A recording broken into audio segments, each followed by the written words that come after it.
आपल्या प्रत्येकीची ना किचनमधली एक आवडती डाळ असते, अगदी जिव्हाळ्याची, जवळची. माझी कोणती आहे? तर माझी आहे मसूरची डाळ. हो, कधी काही सुचत नसेल ना की काय करायचं भाजीला, तर मी पटकन मसूरच्या डाळीचा डाळ कांदा बनवते. आजही तसाच मूड होता माझा की मसूरच्या डाळीचा डाळ कांदा बनवायचा, म्हणून मी डाळ भिजायला ठेवली होती. पण अचानकपणे ना एक इन्स्टाला व्हिडिओ आला की मसूरच्या डाळीचा डोसा. म्हटलं चला आपण डोसा ट्राय करूया. ही मसूरची डाळ मस्तपैकी लसूण आणि अद्रक टाकून बारीक करून घेतली. ताजा ताजा मिरचीचा ठेचा करून घेतला. ठेच्यामध्ये फक्त कोथिंबीरचं प्रमाण थोडंसं जास्त वापरलं. आणि हे दही आहे ना, हे दही बिना पाण्याचं जस्ट फेटून घ्यायचं आहे आपल्याला. आणि आता बघूया की हा कसा बनणार आहे मसूरच्या डाळीचा डोसा. आता ना एका पॅनमध्ये तेल घेऊन जिरे, मोहरी आणि थोडीशी कलोंजी ॲड करायची आहे. आणि जो काही आपण ताजा ताजा खरडा बनवला होता मिरचीचा ठेचा, तो यामध्ये ॲड करायचा आहे. हे सर्व बनवताना माझ्या मनात काय येत होतं माहिती आहे? लहान असताना दह्यामध्ये डायरेक्ट केलेला मिरचीचा ठेचा ॲड करायचा आणि तो चपातीसोबत किंवा भाकरीसोबत खायचा शेतामध्ये बसून. त्यातल्या त्यात जेव्हा गहू यायचं ना शेतामध्ये, ते गहू थोडं थोडं मोठं व्हायला लागलं ना की त्याच्या साईडला ओपे असायचे शेतामध्ये आणि त्यात ताजा ताजा कांदा म्हणजे कांद्याची पात, लसणाची पात असायची. आणि आम्ही ना बहिणी चुलत बहिणी वगैरे असं ना शेतात गव्हाच्या ओप्याच्या साईडला पाठामध्ये पाणी चाललेलं असायचं जुळजुळ, त्याच्या शेजारी बसून आम्ही जेवायचो. अशा वेळेची आठवण आली मला. त्यावेळेला तो दही, मिरचीचा ठेचा, चपाती, भाकरी आणि तोंडी लावायला कांद्याची ताजी ताजी पात किंवा लसणाची पात. आहा हा, काय ते लाईफ होतं यार. आता आठवण होते ह्या साऱ्याची. तर तेच आता आपण केलेलं आहे. फक्त तो ठेचा ना पॅनमध्ये भाजून घ्यायचा आहे. आणि आता वरून जे काही दही फेटून ठेवलं आहे ना, ते दही यामध्ये ॲड करायचं आहे. आणि त्याला नाव द्यायचं आहे रायता. तर हा असा केलेला दह्याचा रायता बघा, दिसतोय ना यम्मी, आणि टेस्टला सुद्धा यम्मी होता. मला ना हा डोसा बनवताना असं वाटत होतं की हा निघणार आहे की तव्याला चिपकणार आहे काय माहिती. पण माझ्यापेक्षा जास्त कॉन्फिडन्स मला तव्यावरतीच होता. म्हटलं नाही, हा नाही चिपकणार, कारण बाइंडिंगसाठी रवा वगैरे यामध्ये मी काहीच ॲड केलेलं नव्हतं. तर हे बघा, हा अशा पद्धतीनं निघाला. जीवात जीव आला माझ्या. पण ना मी एक ऑब्झर्व केलं, हा डोसा भाजायला इतर डोशांपेक्षा ना जरा जास्त वेळ गेला. हाय हॅलो नमस्कार, मी शुभांगी तुम्हा सर्वांचे एका नवीन ब्लॉगमध्ये अगदी मनापासून स्वागत करते. आणि आज आहे मंगळवार, उद्या शिवजयंती आणि आमच्या सोसायटीमध्ये शिवजयंतीचं सेलिब्रेशन असतं बरं का. यावर्षी 10वी आणि 12वीचे पेपर सुरू आहेत, त्यामुळे थोडंसं कमी प्रमाणात होणार आहे, पण होणार आहे सेलिब्रेशन. प्रीतीश तर माझा काही एवढा उत्साही नसतो कुठल्या कार्यक्रमांसाठी. आणि आता तर त्याचा सायन्सचा पेपर आहे नेमकं परवाच्या दिवशी. तर इथं प्रीतीचं काय चालू आहे माहिती आहे? प्रीतीचा बड्डे येतोय. तर जर का तुम्ही माझे रेग्युलर व्ह्यूअर असाल तर तुम्हाला माहिती आहे की लास्ट इयर प्रीतीच्या बड्डेला म्हणजे 1 मार्चला त्याचा बड्डे असतो, त्याला PC गिफ्ट दिला होता.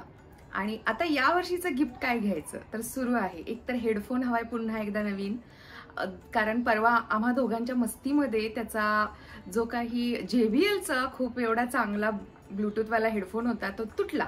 खरं तर चूक माझी होती, त्याची नव्हती. दोघांची मस्ती सुरू होती आणि तो पडला खाली, तसा तुटला. आता प्रीतीशला हवाय, काय हवाय? आयपॅड हवाय. आणि तो कसं मला असं हे उतरवतोय माहितीये की तुझ्या पण कामासाठी, असं काय ऐकलं? हा मम्मा तुझ्या पण कामासाठी येईल, तुला पण मदतीला येईल आणि घेऊया. तर आता आहो संध्याकाळी घरी आले की त्यांना सांगायचे की आम्हाला आयपॅड हवा आहे. आणि हो, मी तुम्हाला आता ना काहीतरी दाखवणार आहे. चला, माझा बड्डे प्रीतीशच्या बड्डेच्या 1 आठवडा अगोदर असतो. मला असं नेहमी वाटायचं की प्रीतीश ना माझ्याच बड्डे दिवशी जन्माला आला असता तर दोघांचे एकत्र सेलिब्रेट झाले असते. आणि आहोंचा बड्डे आणि अॅनिव्हर्सरी जशी एकत्र असते तसे हे 2 बड्डे पण एकत्र झाले असते. पण 1 आठवडा प्रीतीश लेट जन्माला आलाय. मी ना कधीच असं होत नाही की आम्ही एकमेकांना सरप्राइजेस वगैरे देतो बड्डेला. मी नेहमी सांगते की मला काय हवंय आणि मगच आहो ते घेतात. आणि आमच्याकडे तुझं आणि माझं असं कधीच फायनान्शियलच्या दृष्टीनं नसतं. जे काही पैसे खर्च करायचे, जे काही वस्तू घ्यायच्या, त्या दोघांच्या विचारांनी आणि आता हल्ली तिघांच्या विचारांनी गोष्टी घडतात. हो, आम्ही प्रीतीशला कन्सिडर करतो, प्रत्येक मोठ्या गोष्टीमध्ये त्याला इन्व्हॉल्व करतो आणि त्याचं सजेशन आम्हाला मॅटर करतं. मुलांनाही कळतात मग गोष्टी की कोणती गोष्ट कितीला असते, काय असतं, काय काय सध्या मार्केटमध्ये सुरू आहे.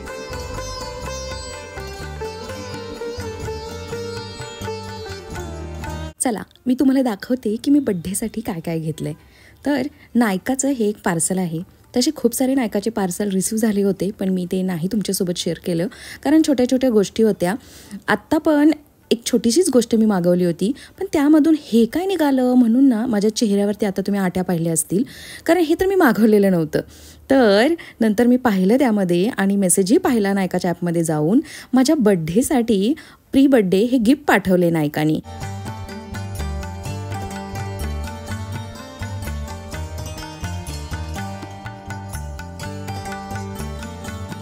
फ्रीवाला मिळाल्यावर किती आनंद होतो ना. तर तोच आनंद मी प्रीतीसोबत शेअर करत होते, त्याला दाखवत होते. हे बघ म्हटलं की मला ना गिफ्ट आलं आहे नायकाकडून, तुमच्या दोघांच्यापेक्षा अगोदर नायकाने मला गिफ्ट पाठवलं आहे. किती ते प्रेम आहे बघ नायकाचं माझ्यावर. तर एक ना शॉवर जेल पाठवलं आहे मला त्यांनी, मोई बाय नायका परफ्यूम शॉवर जेल, आणि 400 रुपये प्राईज आहे त्याची. आवडला मला. आता बघूया, दिसायला तरी चांगला दिसतोय, वापरल्यानंतर कळेल.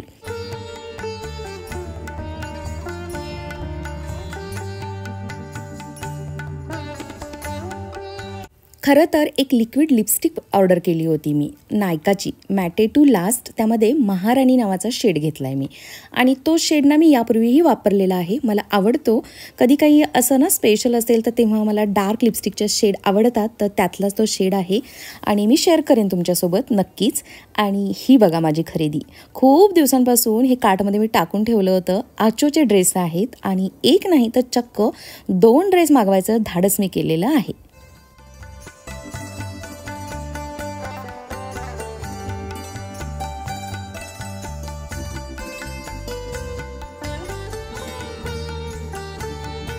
काही खुशी झाली होती मला म्हणून सांगू. हे ड्रेस बघून फुल गिअरवाले ड्रेस आहेत. हे अगदी स्पेशल ओकेजनला घालण्याचे ड्रेस आहेत. हे खूप सुंदर आहे, मला आवडले.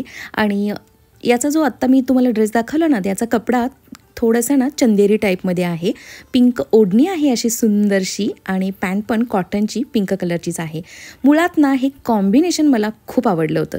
आचोच्या साईटवर तुम्ही चेक करू शकता. आता ना इथे मी 2 ड्रेस एकत्र मागवले, त्यामुळे मला चांगली ऑफर मिळाली, म्हणूनच मी धाडस केलं. त्यावेळेला ना मी ठरवलं होतं की वेस्टर्न वगैरे काही ड्रेस घ्यायचे नाहीत, बिलकुल प्रॉपर इथनिक ड्रेस घ्यायचे, जेणेकरून मला ते बऱ्याच वेळा वापरता येतील. आणि हल्ली का माहिती का, पण मला ना असे इथनिक ड्रेस आवडायला लागलेत. असं वाटतं की खूप सारे ड्रेसेसचं कलेक्शन करून ठेवावं. आणि अहो म्हणतात घेत जा ना मग, पण कसं असतं आपण ना एका वेळेला आपण खूप सारा खर्च नाही करत आणि परवडतही नाही आपल्याला, म्हणून विचारपूर्वक प्रत्येक महिन्याला असा छान छान एखादा दुसरा ड्रेस घ्यायचा, असं हे आता ठरवलंय. बेबी पिंक कलरची साडी मला सुंदर दिसते, म्हणून मी ठरवलं होतं की एक आता ना असा बेबी पिंक कलरचा ड्रेस घेऊया, आणि हा मला आचोवरती दिसला. मग काय हाही ऑर्डर केला. काही कपडा आहे म्हणून सांगू मी याचा, अगदी स्मूथ असा सॉफ्ट असा छान कपडा आहे. दोन्ही ड्रेस मला अतिशय आवडले. तुम्हाला यामधला कोणता आवडला मला नक्की सांगा कमेंट करून. आणि हां, फिटिंग ही अगदी परफेक्ट, खूप छान फिटिंग आहे. फक्त मला थोडेसे स्लीव्जमध्ये ना याचं अल्टरेशन करून घ्यावं लागणार आहे. स्लीवची लेंथ थोडी जास्त आहे, ती थोडीशी कट करून कमी करावी लागणार आहे. हे काय आहे?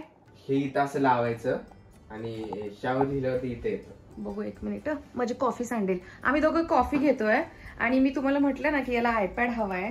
मी जरा काय हा बोलले तर याचं सुरूच झालं. आता म्हणे स्वस्त उलट ही काय खूप स्वस्त आहे. बर म्हणे आता मम्मी तुला एवढा खर्च नको आणि हे स्वस्तातलं घेऊ आपण. काय आहे हे? पीसीला नाही कनेक्ट तर करायचं. एक आयपॅड आहे दुसरा, हा आवडलाय मला. OnePlus चा चांगला आहे बराचा. OnePlus चा ओनली 4000चा आहे.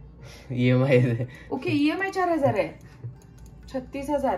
पप्पा मला असं वाटतंय OnePlus आणि आयफोन सॉरी ऍपल मध्ये ऍपलचाच घेतलं तर घेतील. ऍपलचा उगाच किंमत जास्त आहे, काही नाही येतात वेगळं. मग मी काय म्हणते माहितीये का, राहू दे ना घ्यायचं. मग हे घेऊ सरळ साधं ते. काय हे तर स्वस्तच आहे की. हे सगळं एक्झॅक्टली तुला कशासाठी हवाय? असं लिहायला चांगलं वाटतं. म्हणजे कागद पेन याचा वापर करणारच नाही का? करणार की, असं कसं नाही करणार. सध्या तू पीसीवर लिहितोस ते लिहून दाखव बरं मला, कसं लिहितोस पीसीवर. किती जड जाते, अवघड जाते का? बघ किती इझिली लिहू शकतोस की इथं तू. अरे पण एक लिहिण्याचं वेगळं असतं रे. आता मला सवय झाली, माऊसने लिहितोय मी. माऊसने तू ट्राय कर लिहायला. बघू पकड, ट्राय कर बघ. आता मला प्रॅक्टिस आहे म्हणून काय तर लिह. हा थोडस जड जाते, थोडस नाही भरपूरच. थांब ना भरपूरच जड जाते. म्हणजे वळत नाहीये ते प्रॉपर. आता मला सवय म्हणून मी बघ मी लवकर लिहू शकतो. आपण तुला आता पण मग एवढे 1,00,000 रुपये घालवले ते कशासाठी मग पीसीला? असू दे काय. बरं ठीक आहे आपण विचार करू. चल कॉफी घेऊ आपण पहिला आता. तुमच्या भागामध्ये हा काळा हुलगा पिकतो का हो? अगदी ना राजमा टाईप असतो, थोडासा छोटा असतो. हे भाजून ना याची डाळसुद्धा बनवली जाते आणि त्या डाळीची आमटी मी बऱ्याच वेळा शेअर केली आहे. पण आज ना हे अख्खेच मी भिजत घातले होते सकाळी.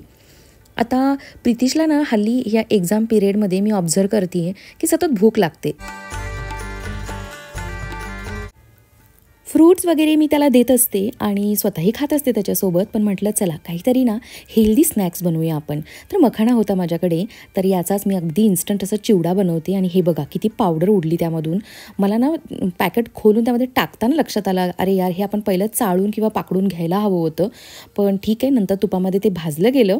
खालची जी काही पॅनमध्ये आता या पावडर राहिली होती ती काढून टाकली मी आणि पुन्हा पॅन स्वच्छ धुवून घेतला. आता यामध्ये ना तूप टाकून अगदी साधा इन्स्टंट पटकन बनणारा मी चिवडा बनवते. यामध्ये काजू, शेंगदाणे, खोबरे, चणे असं सगळं काही आपण वापरू शकतो. पण ते काहीही न वापरता फक्त ब्लॅक पेपरची पावडर, लाल तिखट, हळद, हिंग असं हे सारं वापरायचं आणि अगदी सगळे ते रोस्ट केलेले मखाना असतात ना ते यामध्ये टाकून द्यायचे आणि जस्ट टॉस करून घ्यायचं. मस्त लागतो अगदी हा चिवडा आणि टेस्टीसुद्धा. भूकही राहते आणि हेल्दीसुद्धा. तर एक्झाम पिरियडमध्ये तुम्ही काय मुलांना देताय तेही मला कमेंट करून कळवा. जो काही तो छोटा राजमा किंवा काळा हुलगा बोलतो आम्ही त्याला, तो भिजवून त्याला कुकरला अगदी 9-10 शिट्ट्या करून घेतल्या होत्या ना, तर त्याची मी आता आमटी बनवते आहे. आणि हो 9-10 शिट्ट्या का कराव्या लागल्या तर माझ्या सासूबाईंनी मला दिलेले ते काळे हुलगे आहेत आणि त्यामध्ये ना 2 प्रकारचे हुलगे आहेत. एक पटकन भिजले जातात आणि एकाला भिजायला वेळ लागतो. म्हणूनच शिजवण्यासाठी जरा जास्त शिट्ट्या केल्या, कारण ते मऊ शिजणंसुद्धा तितकं गरजेचं आहे, नाहीतर पचण्यास अवघड होईल म्हणून. तर याला काही वेगळं वापरायची गरज नसते. फक्त जिरे, मोहरी, लसूण आणि कढीपत्ता, लाल तिखट आणि मीठ.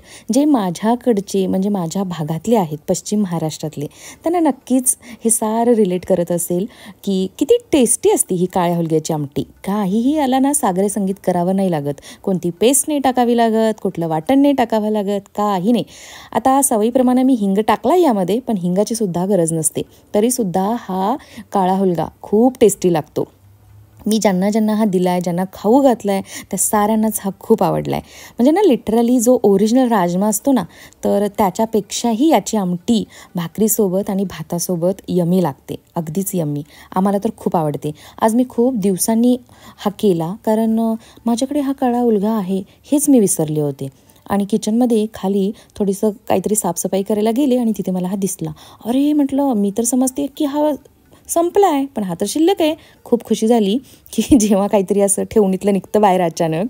आणि हे बघा, हे अशा पद्धतीनं भाकरीसोबत आणि भातासोबत हा राजमा एन्जॉय करायचा. चला, आजचा व्हिडिओ मी इकडंच संपवते. पुन्हा भेटेन उद्या एका छानशा व्हिडिओमध्ये. बाय. व्हिडिओ आवडला असेल तर एक लाईक नक्की करा आणि चॅनलवरती नवीन असाल तर प्लीज सबस्क्राईब करा.